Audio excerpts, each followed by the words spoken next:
دوستو، کیسے ہیں آپ سب؟ میری دعا ہے کہ آپ سب خیریت سے ہوں، آپ کی ہر وہ جائز خواہش پوری ہو جس کی آپ کو چاہت ہے، اور آپ جہاں رہیں خوش رہیں، آباد رہیں اور صحتیاب رہیں۔ دوستو، جن جگہوں پر انسانوں کا آنا جانا نہیں ہوتا اور وہ جگہیں اندھیرے میں ڈوبی رہتی ہیں، ان جگہوں کو جنات اپنا مسکن بنا لیتے ہیں۔ پہاڑوں پر موجود ہرے بھرے گھنے جنگلات جہاں انسانوں کا گزر نہیں ہوتا، قدرت کی خوبصورتی کا منہ بولتا ثبوت تو ہوتے ہیں، لیکن ساتھ ہی خوفناک جنات کا مسکن بھی ہوتے ہیں۔ آج کا یہ دل دہلا دینے والا خوفناک واقعہ جو کمراٹ ویلی کے خوبصورت لیکن خوفناک گھنے پہاڑی جنگل میں زہیب کے ساتھ پیش آیا، ہمیں خود زہیب نے ملتان سے بھیجا ہے۔ زہیب، اتنا خوفناک واقعہ بھیجنے کا آپ کا بہت بہت شکریہ۔ چلیے دوستو، مزید وقت ضائع کیے بغیر زہیب کا یہ خوفناک واقعہ ہم انہی کی زبانی سنتے ہیں۔ السلام علیکم شعیب بھائی، میرا نام زہیب ہے، میں ملتان کا رہائشی ہوں۔ آج جو یہ واقعہ میں آپ کو سنانے جا رہا ہوں، یہ واقعہ میرے اور میرے دوستوں کے ساتھ سن 2015 میں پیش آیا۔ ہم 4 دوستوں کو قدرتی خوبصورت جگہوں پر گھومنے کا بہت زیادہ شوق تھا۔ ہمیں قدرت کے قریب سے قریب تر جانے میں بہت مزہ آتا تھا۔ 22 جون 2015 کو ہم دوستوں نے کمراٹ ویلی گھومنے جانے کا پروگرام بنایا۔ تقریباً 14 گھنٹے کا سفر طے کر کے ہم کمراٹ ویلی پہنچ گئے۔ ہم کیمپنگ کا سارا سامان اپنے ساتھ لے کر گئے تھے۔ ہم تقریباً صبح 11 بجے کمراٹ ویلی پہنچ گئے تھے۔ کمراٹ پہنچ کر ہم نے ایک ہوٹل میں بیٹھ کر کھانا وغیرہ کھایا، تھوڑی دیر آرام کیا۔ پھر ہمارے ایک دوست نے کہا کہ یار، ہمیں ایک ایسی جگہ پر کیمپنگ کرنی چاہیے جہاں انسانوں کی آمد و رفت نہ ہو۔ کوئی ایسی جگہ ڈھونڈتے ہیں جہاں سب سے زیادہ گھنے جنگلات ہوں۔ ایسی جگہ پر ہم قدرت کے سب سے قریب ہوں گے اور قدرتی نظاروں کو قریب سے دیکھ پائیں گے۔ باقی دونوں دوستوں کو بھی یہ آئیڈیا بہت پسند آیا، لیکن میں اس آئیڈیا کے تھوڑا خلاف تھا۔ دل تو میرا بھی بہت چاہ رہا تھا کہ ہم قدرت کے قریب سے قریب جائیں، لیکن آج تک کبھی ہم نے ایسے الگ تھلگ جنگل میں کیمپنگ نہیں کری تھی جہاں آدم ذات کا گزر تک نہ ہو۔ دل تو میرا بہت چاہ رہا تھا، لیکن میں نے سنا تھا کہ ایسی جگہوں پر جنات اور غیر مرئی مخلوقات اپنا مسکن بنا لیتی ہیں۔ یہی سوچ کر میں دوستوں کو منع کر رہا تھا، لیکن میرے دوستوں کا بھرپور اصرار تھا کہ ایسی ہی جگہ پر کیمپنگ کرنی ہے۔ آخرکار میں نے اپنے ڈر کو دبایا اور اپنے دل اور دوستوں کے آگے مجبور ہو کر میں بھی تیار ہو گیا۔ ہم نے کیمپنگ کے لیے ایک ایسی جگہ بالآخر ڈھونڈ لی جو انسانی آبادی سے کافی دور تھی۔ یہاں بہت زیادہ گھنے جنگلات تھے، دن میں بھی یہاں اچھا خاصا اندھیرا تھا۔ بہت زیادہ خوبصورت جگہ تھی ہے۔ اس جگہ پر ہم چاروں ہی اپنا دل ہار بیٹھے تھے۔ ہم نے اسی جگہ پر کیمپنگ کا فیصلہ کیا۔ ہم پیدل تھے اور تقریباً 2.5 سے 3 گھنٹے کی ہائیکنگ کر کے اس جگہ پر پہنچے تھے۔ دوپہر کے تقریباً 3 بج گئے تھے۔ ہم نے جلدی جلدی اپنا کیمپ لگایا۔ ہم بہت تھکے ہوئے تھے، سفر کی بھی تھکان تھی اور ہائیکنگ کی بھی، کیونکہ سفر کے بعد ہم نے کھانا کھا کر تھوڑی ہی دیر تو ہوٹل میں بیٹھ کر آرام کیا تھا۔ کیمپ لگاتے ہی میں تو لیٹ کر سو گیا۔ میں نے اپنے دوستوں سے کہا تھا کہ میں بہت زیادہ تھک گیا ہوں، ابھی میں سو رہا ہوں، میں رات کا کھانا بنا لوں گا، باقی کام تم لوگ کر لو۔ میری آنکھ کھلی تو رات کے 8 بج رہے تھے۔ دوست لکڑیاں وغیرہ کاٹ کر لے آئے تھے، چولہے وغیرہ کی سیٹنگ بھی کر لی تھی۔ میں اٹھا اور کھانا بنانے میں مصروف ہو گیا۔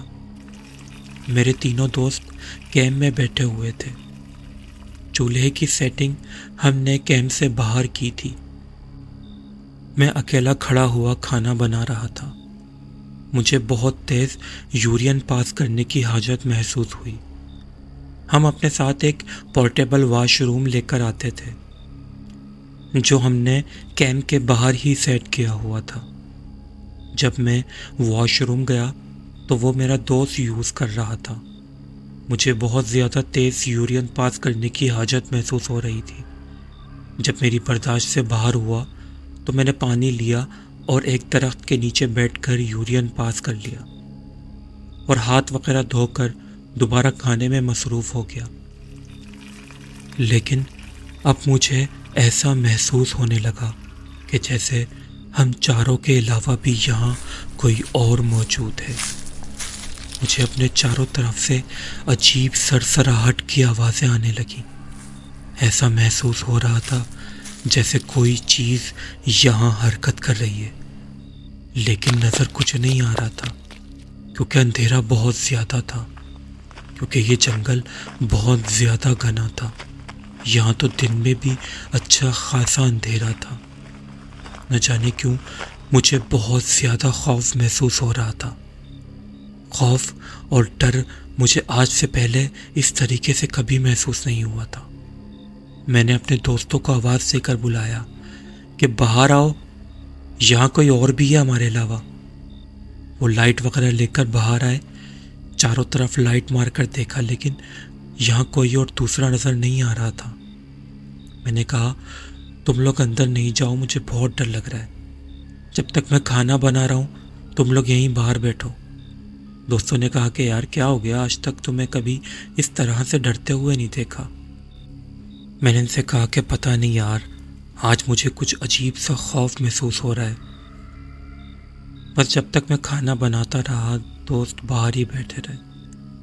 کھانے وغیرہ سے فارغ ہو کر ہم سب سونے کے لیے لیٹ گئے۔ لیٹتے ہی میرے تینوں دوست تو فوراً سو گئے، لیکن مجھے نیند نہیں آ رہی تھی۔ ایک تو میں دوپہر کو بھی سو گیا تھا، دوسرا مجھے ایک عجیب سا خوف محسوس ہو رہا تھا۔ مجھے مسلسل کیمپ کے چاروں طرف سے سرسراہٹ محسوس ہو رہی تھی۔ ایک دم سے مجھے کیمپ کے گیٹ کی طرف سے ایک عجیب سی خوفناک دل دہلا دینے والی آواز آئی۔ میں بہت ہمت کر کے اٹھا اور کیمپ کے گیٹ کی ہلکی سی زپ کھول کر میں نے باہر دیکھا۔ ہمارے کیمپ کی ہلکی سی روشنی باہر جا رہی تھی۔ اس ہلکی سی روشنی میں مجھے کچھ سفید سی چیز ہمارے کیمپ کے گیٹ سے تھوڑی ہی آگے زمین پر رکھی نظر آئی۔ جب میں نے تھوڑا غور سے اسے دیکھا تو وہ ایک میت تھی۔ اف میرے خدا، یہ میت کس کی ہے؟ میں خود سے باتیں کر رہا تھا۔ میں خوف اور حیرت سے دیکھ رہا تھا کہ میرے دیکھتے ہی دیکھتے وہ میت ایک دم سے اٹھ کر بیٹھ گئی۔ اف میرے خدا، اس میت کا صرف چہرہ کھلا ہوا تھا اور چہرہ انتہا سے زیادہ کالا اور خوفناک تھا۔ اس ہلکی روشنی میں اس کے نین نقش واضح نہیں ہو رہے تھے، لیکن وہ بہت زیادہ خوفناک لگ رہی تھی۔ میرا پورا جسم اندر تک کانپ گیا تھا۔ میں نے جلدی سے کیمپ کے دروازے کی زپ بند کر دی۔ 1 منٹ کے لیے میرا دماغ بالکل معوف ہو گیا تھا۔ مجھے یقین نہیں آ رہا تھا کہ میں نے اتنی خوفناک میت دیکھی ہے۔ میں نے بے یقینی اور خوف کے ملے جلے تاثرات میں کیمپ میں موجود ایک چھوٹے سے سوراخ سے جاگ کر دوبارہ باہر دیکھا تو میرے خدا، وہ انتہائی کالے چہرے والی خوفناک میت بالکل سوراخ کے پاس کھڑی تھی۔ میں خوف کے مارے چیخ مار کر پیچھے گر گیا۔ میری چیخ اور گرنے سے میرے دوست ہڑبڑا کر اٹھ گئے اور گھبرا کر پوچھا کہ کیا ہوا۔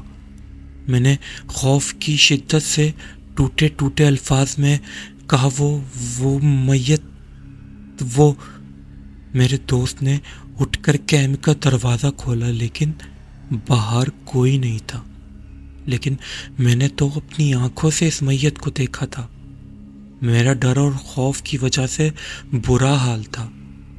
میرے دوستوں نے مجھے تسلی دی کہ یہ سب تمہارا وہم ہے، کچھ نہیں ہے باہر۔ میں نے دوستوں سے کہا میرا یقین کرو، میں نے باہر ایک میت دیکھی ہے، یہاں رکنا اب ٹھیک نہیں ہے، لیکن میرے دوست میری بات نہیں مان رہے تھے اور اس سب کو وہ میرا وہم قرار دے رہے تھے۔ لیکن یہ ہم دوستوں کی سب سے بڑی غلطی تھی۔ دوستوں نے کہا کہ تم سو جاؤ، ہم سب جاگ رہے ہیں اور تمہارے پاس ہی بیٹھے ہیں، تم ڈرو مت۔ لیکن نیند تو مجھ سے کوسوں دور بھاگ گئی تھی۔ مجھے رہ رہ کر اس خوفناک میت کا چہرہ اپنی آنکھوں کے سامنے نظر آ رہا تھا۔ میری ہارٹ بیٹ بہت زیادہ تیز ہو گئی تھی۔ میرے دوست تھوڑی دیر تک ادھر ادھر کی باتیں کرتے رہے تاکہ میرا تھوڑا دھیان بھٹک جائے اور میں ریلیکس ہو جاؤں۔ باتیں کرتے ہوئے ہمیں تقریباً 1 گھنٹہ گزر گیا اور اب میں بھی تھوڑا ریلیکس ہو گیا تھا۔ اتنے میں میرا ایک دوست اٹھا اور کہا کہ یار ذرا میں واش روم سے فارغ ہو کر آتا ہوں۔ یہ کہہ کر وہ کیمپ سے باہر موجود واش روم میں واش روم کرنے چلا گیا۔ تھوڑی دیر بعد ہی ہمارے دوست کی ایک دل خراش چیخ کی آواز آئی۔ ہم سب بھاگتے ہوئے باہر گئے تو دیکھا کہ ہمارا دوست زمین پر گرا ہوا تھا اور اس کے ہاتھ پاؤں عجیب طریقے سے مڑے ہوئے تھے اور اس کی آنکھیں بالکل سفید ہو گئی تھیں، شاید اس کے کالے ڈیلے اوپر چڑھ گئے تھے، اور وہ بہت عجیب سی اور خوفناک آوازیں نکال رہا تھا۔ ہم تینوں نے اس کو اٹھانے کی کوشش کری لیکن نہ جانے کیوں وہ بہت زیادہ بھاری ہو گیا تھا، ہم تینوں سے ہی نہیں اٹھایا جا رہا تھا۔ پھر وہ ایک دم سے ساکت ہو کر لیٹ گیا۔ ہم مسلسل اس کو آوازیں دے رہے تھے لیکن وہ ہماری بات پر کوئی رسپانس نہیں کر رہا تھا۔ پھر وہ ایک دم سے بہت عجیب اور خوفناک طریقے سے اٹھ کر کھڑا ہو گیا، جیسے کسی نادیدہ قوت نے اس کو اٹھا کر کھڑا کر دیا ہے۔ اس نے اپنی خوفناک اور سفید آنکھوں سے انتہائی غضبناک طریقے سے ہم تینوں کو ایک ایک کر کے گھورا۔ ہم اس کے اس خوفناک طریقے سے گھورنے پر بہت زیادہ خوفزدہ ہو گئے۔ پھر وہ ایک دم سے واپس کسی بے جان لاش کی طرح زمین پر گر گیا اور تھوڑی دیر بعد ہی خوف کے مارے چیختا ہوا اٹھا۔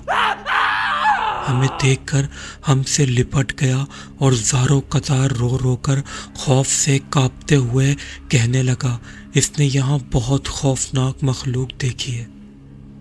میں نے اپنے دوستوں سے کہا کہ میں نے تم سے کہا تھا نا کہ یہاں پر رہنا ٹھیک نہیں ہے، اس سے پہلے کہ اب ہم میں سے کسی اور کے ساتھ کچھ برا ہو، چلو یہاں سے اسی وقت واپس چلتے ہیں۔ میرے دونوں دوستوں نے بھی اپنی آنکھوں سے یہ خوفناک منظر دیکھ لیا تھا، لہذا ہم نے ہڑبڑاہٹ میں فٹافٹ اپنا کیمپ لپیٹا، چھوٹی موٹی چیزیں ہم نے وہیں چھوڑ دیں اور اسی وقت واپسی کے لیے روانہ ہو گئے۔ ہم چاروں کے پاس کافی تیز ٹارچز تھیں۔ ابھی ہم نے تھوڑا ہی سفر طے کیا تھا کہ ہمیں پیچھے سے ایک انتہائی بھاری اور خوفناک ترین آواز آئی، اس دفعہ تو ہم نے تمہیں چھوڑ دیا ہے، لیکن آئندہ کبھی بھول کر بھی یہاں مت آنا۔ وہ آواز بہت زیادہ گرجدار اور خوفناک تھی۔ میں نے بے ساختہ جب پیچھے مڑ کر دیکھا تو میرے خدا، میں نے دیکھا کہ سامنے جنگل کے اوپر ایک بہت بڑا چہرہ جو جنگل کے کافی بڑے ایریے پر چھایا ہوا تھا، لیکن وہ چہرہ بہت خوفناک تھا۔ میں نے زندگی میں آج تک کبھی اتنا خوفناک ترین چہرہ نہیں دیکھا تھا۔ میں اس چہرے کی خوفناکیت کی تاب ہی نہیں لا سکا اور بے ہوش ہو گیا۔ جب مجھے ہوش آیا تو اچھا خاصا دن نکل آیا تھا۔ میرے ایک دوست نے مجھے اٹھایا تھا، میرے باقی 2 دوست ابھی بھی بے ہوش پڑے تھے۔ بعد میں میرے دوستوں نے بتایا کہ انہوں نے بھی پیچھے مڑ کر دیکھا تھا اس خوفناک چہرے کو، اور ہم چاروں دوست ہی بے ہوش ہو گئے تھے۔ سب سے پہلے ہمارے اس دوست کو ہوش آیا تھا جس نے مجھے اٹھایا تھا۔ اٹھتے ہی رات والا سارا واقعہ میرے ذہن میں گھوم گیا تھا۔ ہم نے اپنے باقی دونوں دوستوں کو اٹھایا اور جلدی جلدی ہائیکنگ کرتے ہوئے نیچے آبادی میں پہنچے۔ ہم چاروں کو ہی بہت تیز بخار ہو گیا تھا۔ ہمارا تقریباً 2 دن تک وہیں پر ہی علاج ہوا۔ جیسے ہی ہماری طبیعت تھوڑی سنبھلی ہم فوراً واپس ملتان آ گئے۔ ہم نے اپنا روحانی اور ڈاکٹری دونوں علاج کروائے۔ روحانی علاج کرنے والے مفتی صاحب نے ہمیں بتایا کہ ہم نے جس جگہ پر کیمپنگ کری تھی وہ دراصل ایک جنات کے قبیلے کا مسکن تھا، اور اگر ہم تھوڑی دیر اور وہاں رکنے کی غلطی کرتے تو وہ ہمیں جان سے مار سکتے تھے۔ اللہ کا شکر ہے کہ ہم سب خیریت سے ہیں، لیکن اس دن کے بعد سے ہم نے جنگل میں تو کیا آبادی میں بھی ایسی کیمپنگ کرنے سے توبہ کر لی۔ اس واقعے کے بعد ہماری کبھی ہمت ہی نہیں ہوئی۔ دوستو، اگر آپ کو ایسے ہی خوفناک واقعات پسند ہیں تو آپ ہمارے اس چینل کو ضرور سبسکرائب کریں اور برابر میں موجود بیل آئیکن کے بٹن کو بھی ضرور کلک کر دیں تاکہ ہمارے سارے نئے اور سچے واقعات سب سے پہلے آپ تک پہنچ سکیں۔ اور دوستو، اگر آپ کو یہ واقعہ اچھا لگا ہے تو اپنے دوستوں اور فیملی ممبرز کے ساتھ بھی ضرور شیئر کیجیے گا۔ اور دوستو، آپ کو یہ واقعہ کیسا لگا ہے اور آپ کو کیسے واقعات پسند ہیں، اپنی رائے کا اظہار کمنٹ سیکشن میں ضرور کیجیے گا۔ اور دوستو، اگر آپ کے ساتھ یا آپ کے کسی دوست یا ریلیٹو کے ساتھ ایسا ہی کوئی خوفناک واقعہ پیش آیا ہے تو آپ ہمارے ساتھ نیچے دیے گئے اس ای میل ایڈریس یا اس واٹس ایپ نمبر پر ہمارے ساتھ ضرور شیئر کریں۔ ہم آپ کا واقعہ اپنے اس چینل پر ضرور شائع کریں گے۔ ہاں، لیکن اس بات کا دھیان ضرور رکھیے گا کہ وہ واقعہ کسی اور چینل پر نہ سنایا گیا ہو۔ آپ سب کا بہت بہت شکریہ۔